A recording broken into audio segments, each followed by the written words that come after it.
I really want to, I really want to appreciate and salute the courage of Natasha Akpoti. She's telling her truth, she's telling her story, and anyone who cares to listen should listen, in fact.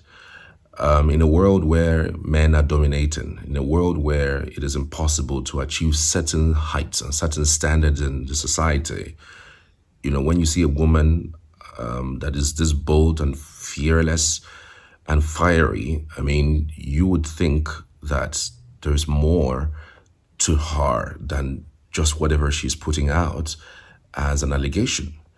Not every woman, would come out in that sense. I mean, in the African culture, you would say that women are not even allowed to sit in meetings, speak in meetings, even be leaders of thought, leaders of the Bible, or even pastors, or people who amount to public figures in the society. The African culture doesn't salute that, doesn't allow that.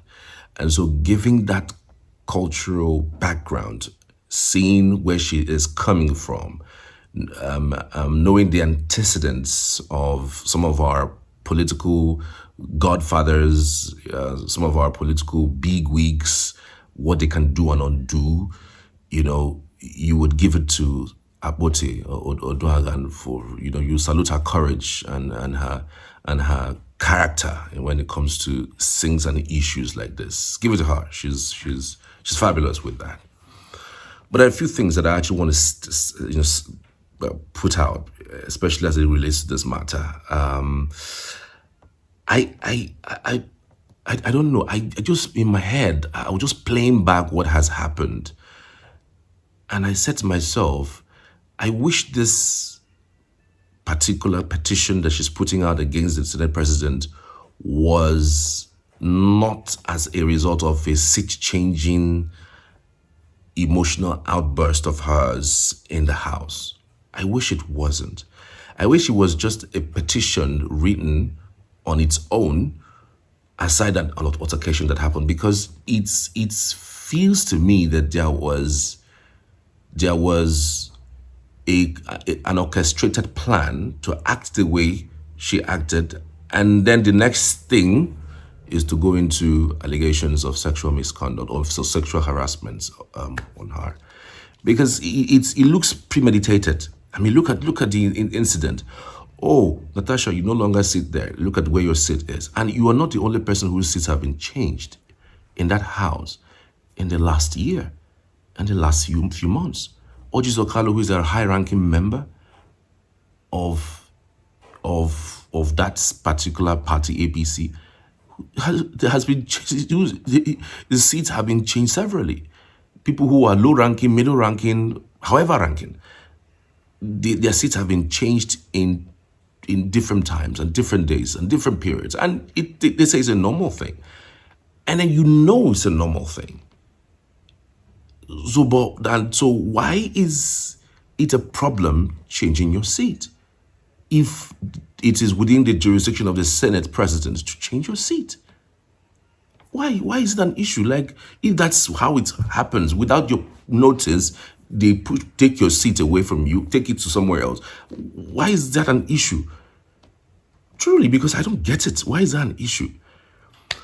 Now, again, like I said, I wish she doesn't even have an antecedent beyond just having the issues with the premeditated style she used in getting traction, and then people say creating content, and then moving to allegations of sexual misconduct. It feels to me like a pretty premeditated action. Flashback, we have had several persons. Akpabio now is the fifth. We had 4 other persons who have basically accused you of falsely accusing them that sexually. You said you are sexually harassed, and whereas they are out with evidence, and then when they are out with their evidence, you tend to kaput, you tend to run away. So these are the kind of cards that you have played in the past that has somehow brought attention to you, and then you think you can play that card in the Senate House. It's preposterous. Now, let me give you a list of people whom she has accused of sexually harassing her, and it turned out to be false. One, Reno Omokri, former media aide to President Goodluck Jonathan, was accused by this same woman of sexually harassing her during an event. Omokri provided evidence proving he was in the United States at the time of the alleged incidents, forcing Akpoti herself to retract that her claim. Can you imagine that? So, were you hallucinating? Was your head moving left and right and center to think that somebody who is in the United States would be harassing you in Nigeria? If it wasn't about, oh well, play politics with the throwing the wheel to the spanner, throw something and let it be that it's sexual harassment. I mean, and it is easy because again, in the world where the world listen only to when it is sexual harassment for women, it becomes now because say give them sex, that's why they do like this.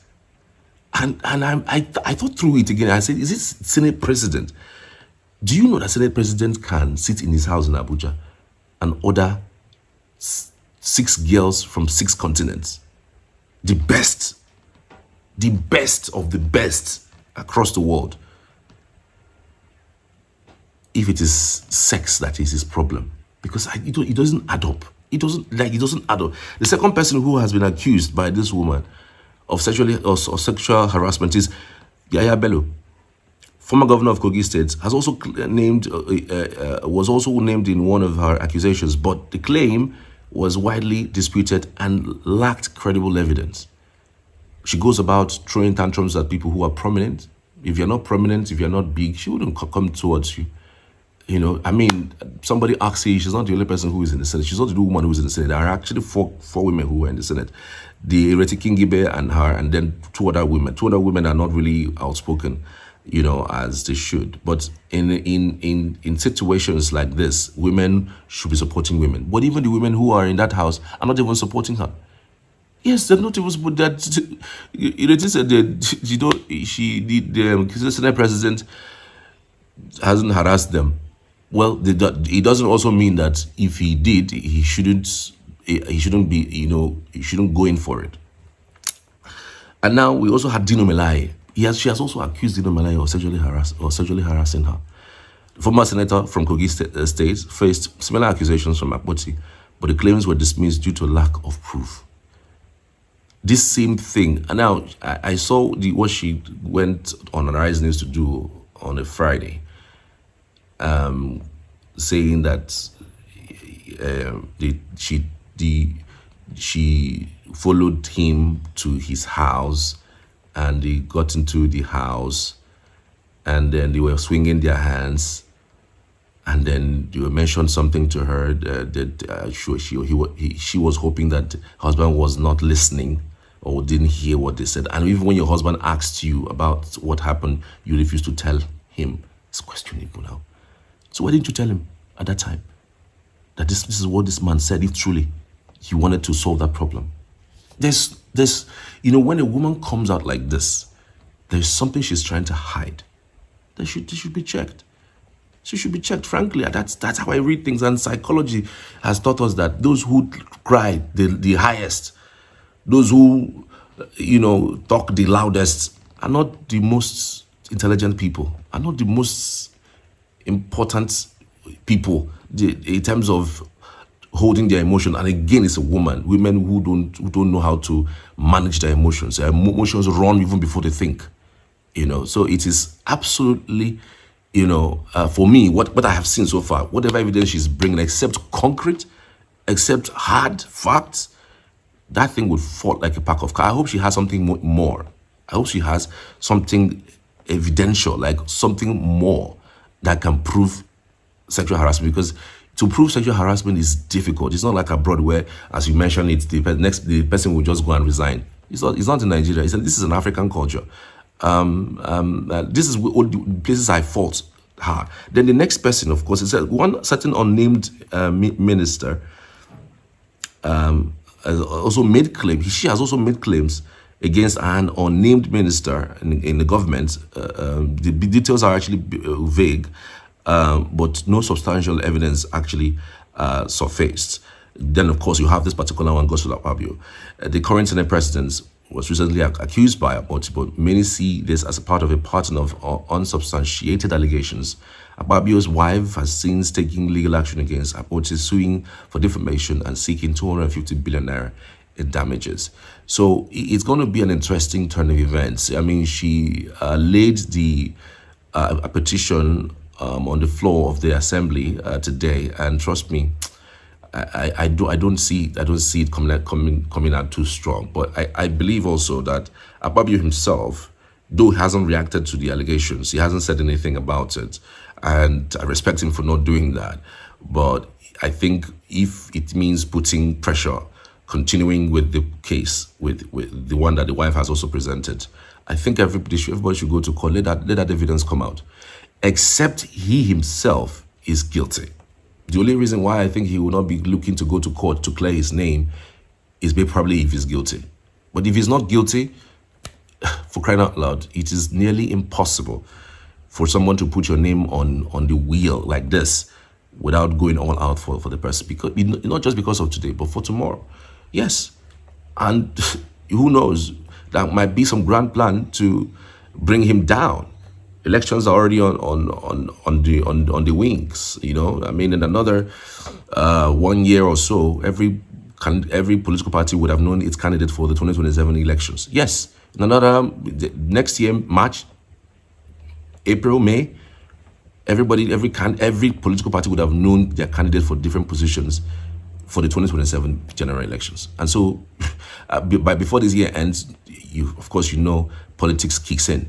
Our elections are early 2027. So it could be also that it could be political. Some persons are pressing some button through her because it doesn't add up. If you look at the trajectory, the timeline of some of the things that from changing seats to he's harassing me, doesn't make sense. For me, I hope she has all the proof.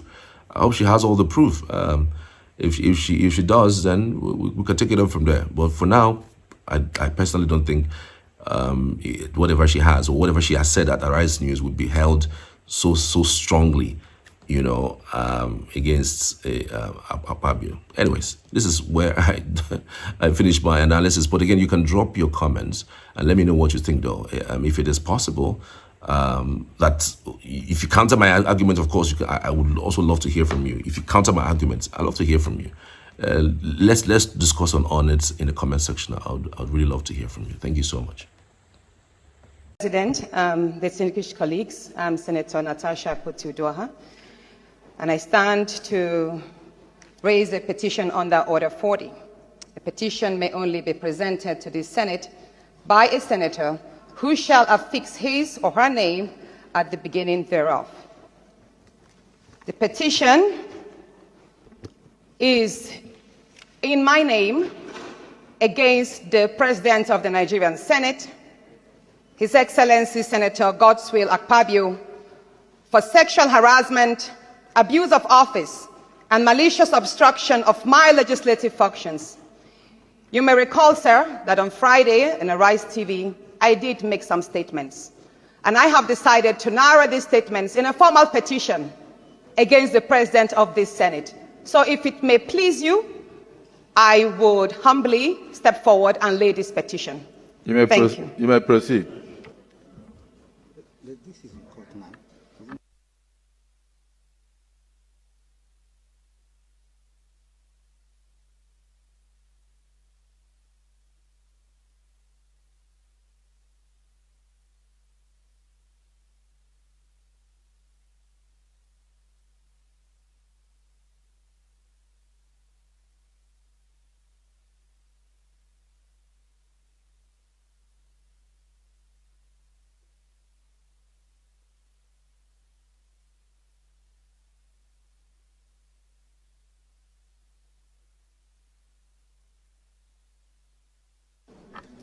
Distinguished colleagues, This petition is hereby referred to the Committee on Code of Conduct, Ethics and Public Petitions to revert to the Senate as soon as practicable. Petition. Any other petition? Yes.